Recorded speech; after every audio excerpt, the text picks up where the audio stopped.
আমরা আরো দৃঢ় শক্ত প্রতিজ্ঞা নিচ্ছি, শপথ নিচ্ছি। আমরা সত্যিকার অর্থে একটি নতুন ধারার ছাত্র রাজনীতি সাধারণ শিক্ষার্থীদের উপহার দেবো ইনশাআল্লাহ। যে সকল ছাত্রলীগের নেতৃবৃন্দ ছিল, যারা ছাত্রলীগের দূষর ছিল, তাদেরকে যেন বিচারের আওতায় নিয়ে আসে, সেজন্য আমরা যেন সুনির্দিষ্ট পদক্ষেপ দেখি।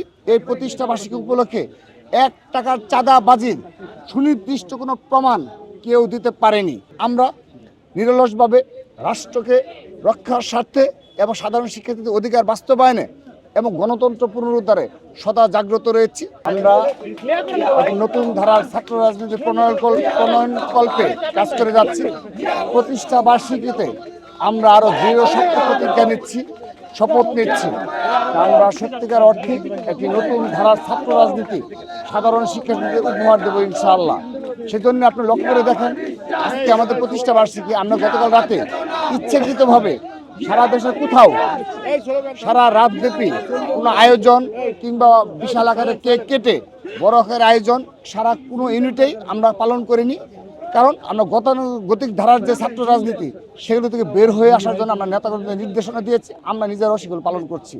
আপনি লক্ষ্য করে দেখেন, সারা দেশে এই প্রতিষ্ঠা বার্ষিকী উপলক্ষে 1 টাকার চাঁদাবাজির সুনির্দিষ্ট কোনো প্রমাণ কেউ দিতে পারেনি এবং আমাদের কাছে 1 টাকার চাঁদার কোনো অভিযোগ আজকের দিন পর্যন্ত আসেনি। অর্থাৎ অতীতে কি হতো, ছাত্র রাজনীতি কেন ঘৃণার চোখে দেখা হয়, কোনো প্রতিষ্ঠা বার্ষিকী কিংবা বিশেষ দিবস সমূহে এই চাঁদাবাজি, সন্ত্রাস, নৈরাজ্য এবং সাধারণ শিক্ষার্থীদের জোরজবরদস্তিমূলকভাবে কর্মসূচিতে নিয়ে আসা একটি ঘটনাও কিন্তু আজকে ঘটেনি। এটি হলো ছাত্র রাজনীতির উল্লেখযোগ্য পরিবর্তন। আমরা নিরলসভাবে রাষ্ট্রকে রক্ষার স্বার্থে এবং সাধারণ শিক্ষার্থীদের অধিকার বাস্তবায়নে এবং গণতন্ত্র পুনরুদ্ধারে সদা জাগ্রত রয়েছি, আগামীতেও থাকব।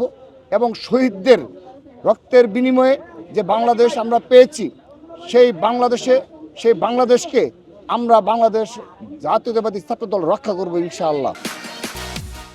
আমরা তাদের নিকট কখনো কোনো দাবি পেশ করিনি, শুধুমাত্র একটি প্রত্যাশা, তারা যেন ঢাকা বিশ্ববিদ্যালয়ের সহ সকল বিশ্ববিদ্যালয় ক্যাম্পাসে, জাহাঙ্গীরনগর বিশ্ববিদ্যালয়, জগন্নাথ বিশ্ববিদ্যালয় সহ যে সকল ছাত্রলীগের নেতৃবৃন্দ ছিল, যারা ছাত্রলীগের দূষর ছিল, তাদেরকে যেন বিচারের আওতায় নিয়ে আসে, সেজন্য আমরা যেন সুনির্দিষ্ট পদক্ষেপ দেখি, এটি আমাদের প্রত্যাশা। কিন্তু প্রায় 5 মাস অতিবাহিত হতে চলল, আমরা সে ধরনের সুনির্দিষ্ট কোনো পদক্ষেপ ছাত্রলীগ তাদেরকে দৃষ্টান্তমূলক শাস্তি নিয়ে আওতায় নিয়ে আসা, সেরকম কোনো দৃষ্টান্ত তারা স্থাপন করতে পারেনি। আমরা প্রত্যাশা রাখবো এই জানুয়ারি মাসেই তারা সেটি নিশ্চিত করবে।